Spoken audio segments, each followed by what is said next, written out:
Okay, here we go. Okay, we're on topic two, the next big Regents topic. So hopefully you've gotten a copy of these. What you should be doing is saying, hey, I'm not so sure about maybe solving inequalities, so you're here. Or you're wanting to go to figure out how to get to the logarithms or trigonometry or whatever.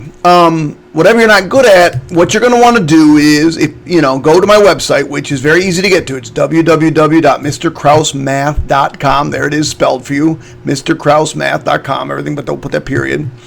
Then come over here to Regents Review.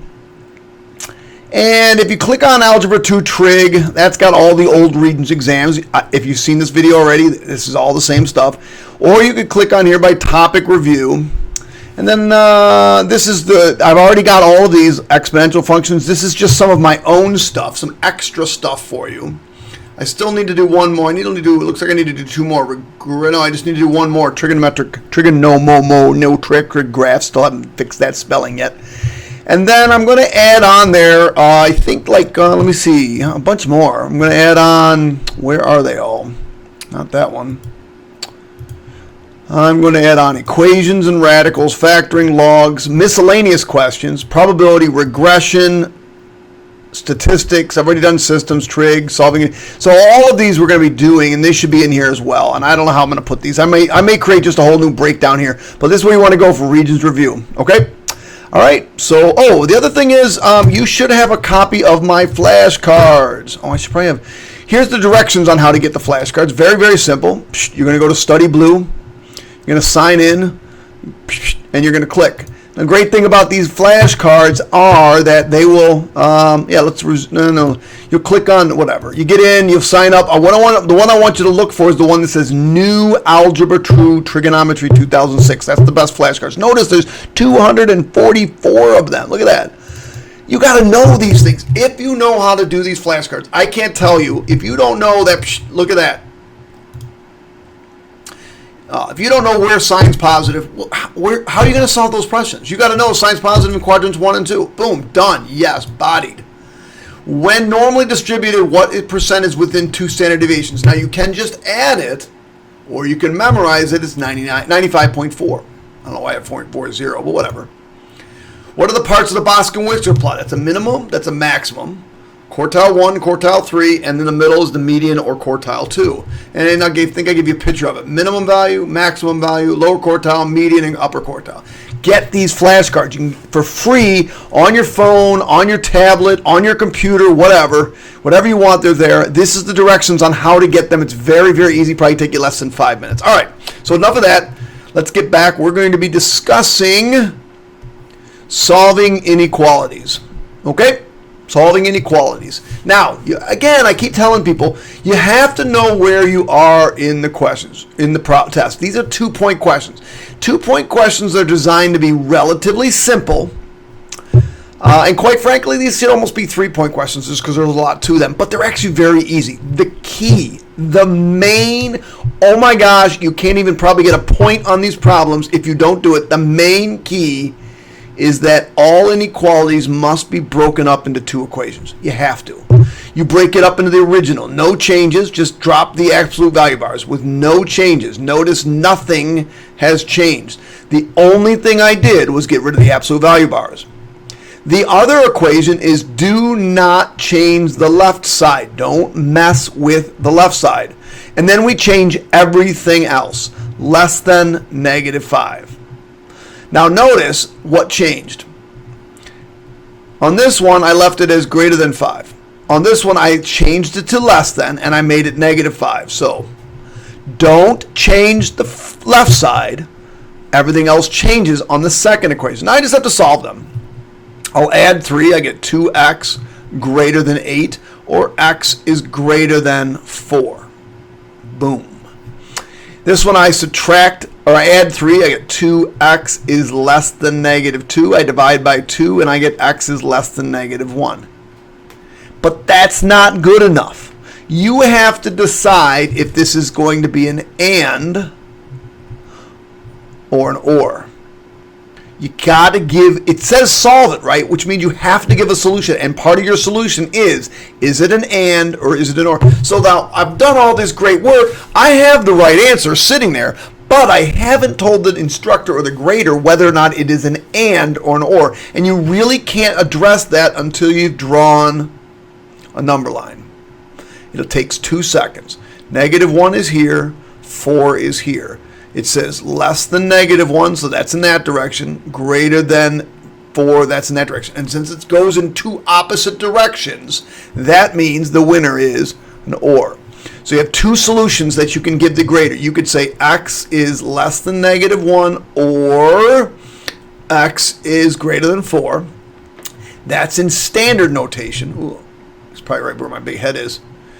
Or you can do it in interval notations, which says -infinity all the way up to -1, union 4 to infinity.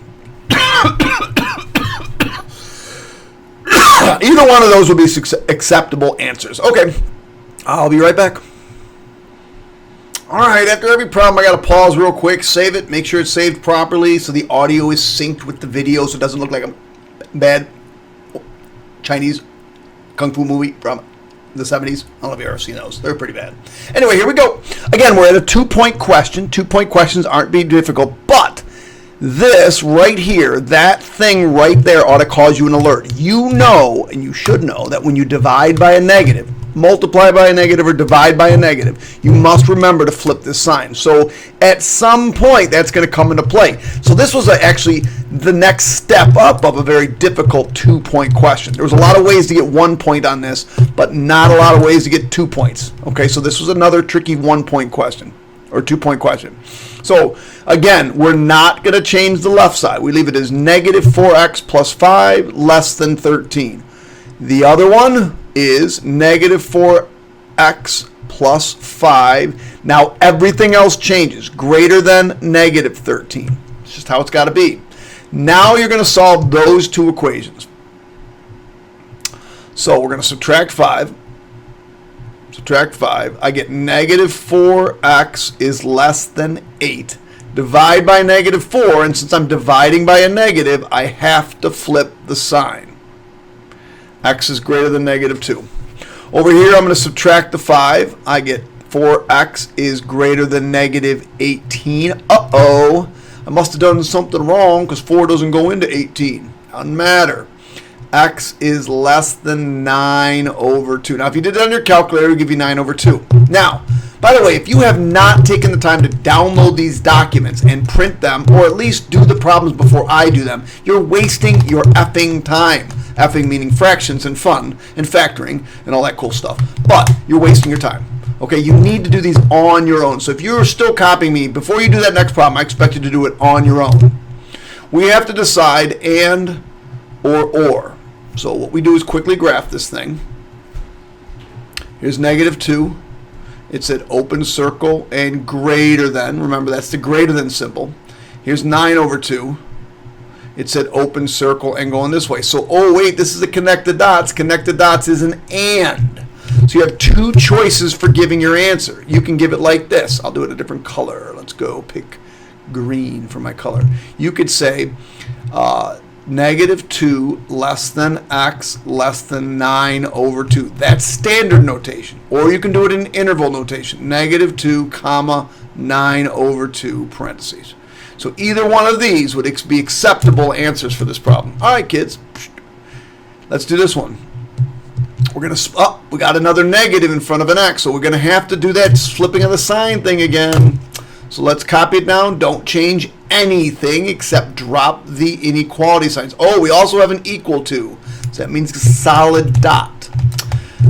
And the other thing this could be is 3 minus 2x less than or equal to -7. I don't know why I put 17 there. That was weird. Let's go back and put 7. All right, so we're going to solve these. Subtract 3. I get -2x is greater than 4. Divide by -2. Divide by -2. Divide by -2. And I get x is less than or equal to -2. Oh, that's kind of ugly. I'm going to subtract 3. So I get -2x is less than or equal to -10. 10. We're going to divide by negative 2, divide by negative 2, and I get x is greater than or equal to 5. You still have to make the decision. Is it an and or is it an or? You have to make the decision. You can't leave it like this because the grader's got to take off a point. It has to be given as an and or an or. So we do a quick number line check. Pick a different color. We'll do a quick number line check. Negative 2 is here, solid circle going to the left. Now you don't need the number line, but the number line really helps you decide whether it's an and or an or. Here's 5, closed circle going to the right. So this time an or is the winner. So I can write it like this. X is less than or equal to negative 2, or x is greater than or equal to 5. The other way to write it, which is very difficult in standard, not very difficult, but in standard notations or interval notations, a little tricky. Negative infinity all the way up to negative 2, parenthesis. Oh, whoa. Let's back up the crazy train. It's a equal to, so we have to put a bracket. Union, bracket, 5 to infinity. Either way is acceptable. And those are, in fact, the two answers. All right, I'll be back. Okay, we're still doing 2-point questions. This is a slightly different kind of 2-point question. I'm going to show you how to do this one graphically and algebraically. As a matter of fact, why don't we start out graphically? Even though it says algebraically, I'm going to start out looking at what this thing looks like graphically. Well, in order to do so, what I really have to do is x squared minus 4x, minus 5 is greater than 0. Now, this is not a linear inequality. This is a quadratic inequality. These have to be done a slightly different way. So what we need to do is go over to our graphing calculator, and we'll go into graph mode, hopefully. And we'll type in x squared minus 4x minus 5. So I want to know where this is greater than 0. Well, greater than 0 means positive. In the graphing world, that means above x-axis. So really what I want to do is I want everything above the x-axis. Well, notice right here at negative 1, if I go off in this direction, it's above the x-axis. Notice over here at 1, 2, 3, 4, 5. At 5 over in this direction.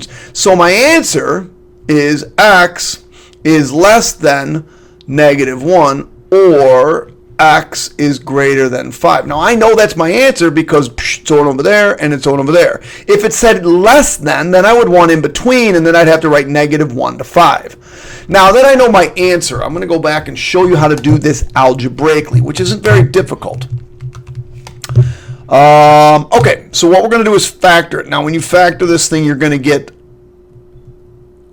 this, x minus 5, x plus 1. So I get two answers, x equals 5 and x equals negative 1. These are my critical numbers. Critical numbers. They're the ones where we're going to look to see where we're going to decide what we want. So what we're going to do is draw a number line. And we're going to put in our critical numbers, negative 1 and 5. And what that gives us is a couple of testing zones. So we want to test a number right here. We're going to test the number x equals 10. And I want to see if it works. So I plug in 10 to the original. So I go, okay, 10 squared minus 4 times 10. Actually, by the way, we should be using negative 10. And every time I draw a 4, it looks like something that's not a 4. So negative 4 times negative 10. 10. Is that greater than 5? Well, this is 100 plus 40. Clearly, that's greater than 5. So all of this works. So works. Now we're going to try a number in here. We're going to try x equals 0. We're going to plug that in.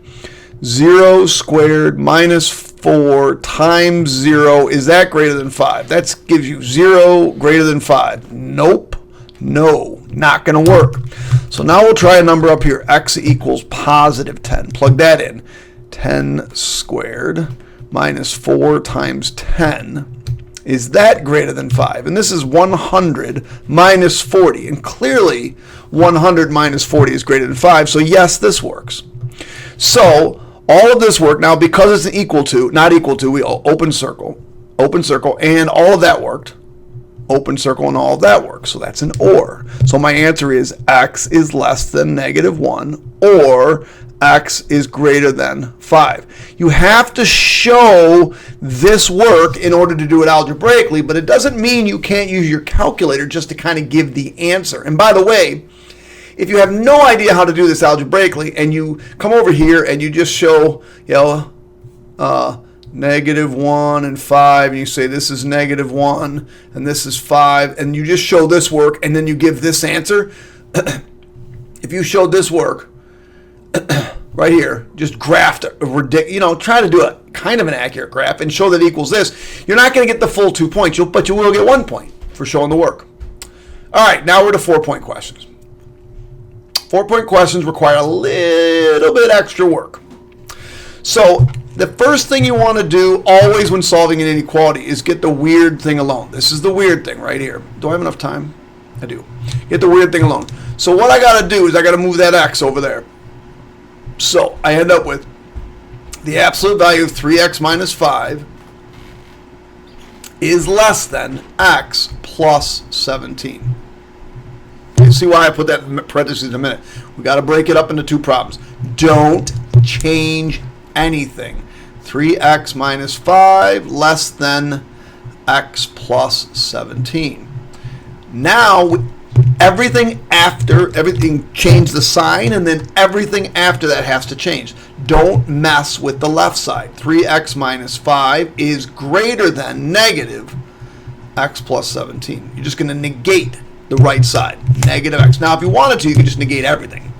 That's what we're going to end up doing anyway. So we got to solve it. So I subtract the 3x, or subtract the x over, and I add the 5. So I end up with 2x less than 12, or x is less than 6. That's 16, 6. This doesn't sound familiar. Okay, that's because I got my head up my keister. So I knew it didn't sound familiar. But let's try this again. 2x is less than 22. Divide by 2, I get x is less than 11. That's much better. Over here, we got a little bit of work to do. We got to distribute that negative. So greater than negative x minus 17. Add x, I get 4x. Add the 5. Add the 5 is greater than negative 12. Divide by 4, I get x is greater than negative 3. I still have to make that final decision whether it's an and or an or. There's not much difference between these 2-point questions, especially some of these, and this 4-point question. But you still have to make that decision at the end. Is it an and or is it an or?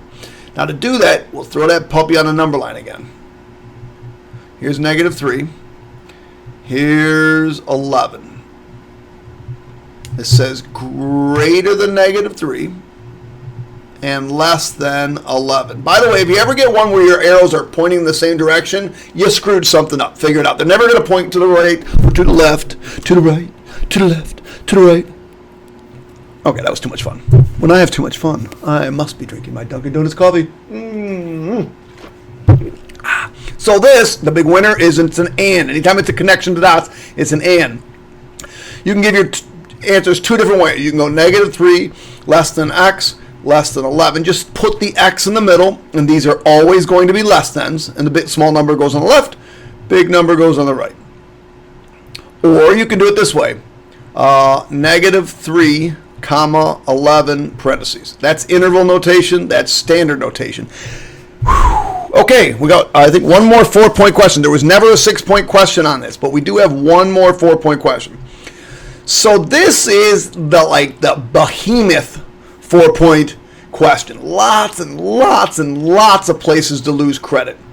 Do you see this negative right here? That's going to be a problem. Do you see this negative right here? That's going to be a problem. We also have a negative on this side, which is also going to be a problem. So, first things first, children, you must isolate the weird thing. Get the weird thing alone. This is the weird thing. Just this absolute values is the weird thing. So what we're going to do is we're going to come through and divide this side by negative 3, and divide this side by negative 3. Now, I said you had to be careful of that. As soon as you divide by a negative, or multiply by a negative, Some commenter pointed that out to me. You must remember to flip the sign. So what I end up with is 6 minus x is greater than positive 5. Greater than positive 5, because two negatives make a positive. Now I'm ready to split it up. 1 and 2. First one, don't change anything. Leave it. Exactly. Just drop the absolute values. The other one, leave the left side alone. Everything else changes. It's the way it is, kids. It's how you do it. All right, let's keep going. All right, so I'm going to subtract 6.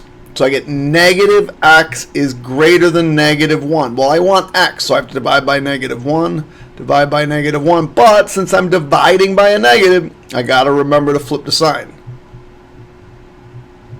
And over here, subtract 6. I get negative x is less than negative 11. Divide by negative 1. Divide by negative 1. I get x is greater than 11. Now, you still have two things left to do. You have to graph the solution, and you also have to state the solution. And remember, stating the solution requires you to put an and or an or. Well, I've already been doing the number line anyway all along, so this is nothing new. But now we want to formalize it. So we'll come down here. Let's say, okay, this is 0, this is 1, open circle, arrow going to the left because it says less than. And somewhere over here we'll go, let's say that's 5, let's say that's 10, there's 11, open circle, arrow going to the right. And because of that, it's an or. So my answer is x is less than 1 or x is greater than 11. You could put it in interval notation, negative infinity to 1, union 11 to positive infinity. Either one's acceptable, but you have to have one of these and an accurate graph. There it is. That's it. That's it. That is solving inequalities. Sorry. Brain fart there for a second. Okay, again, all of this stuff can be found on my website. Just get over here, website. You can also look up on my YouTube channel if you just go to YouTube. I mean, mine's pretty easy to find on YouTube. You just search. Don't search Kendrick Lamar. He's kind of boring. Search, I don't even know who he is, but he's Kendrick Krause.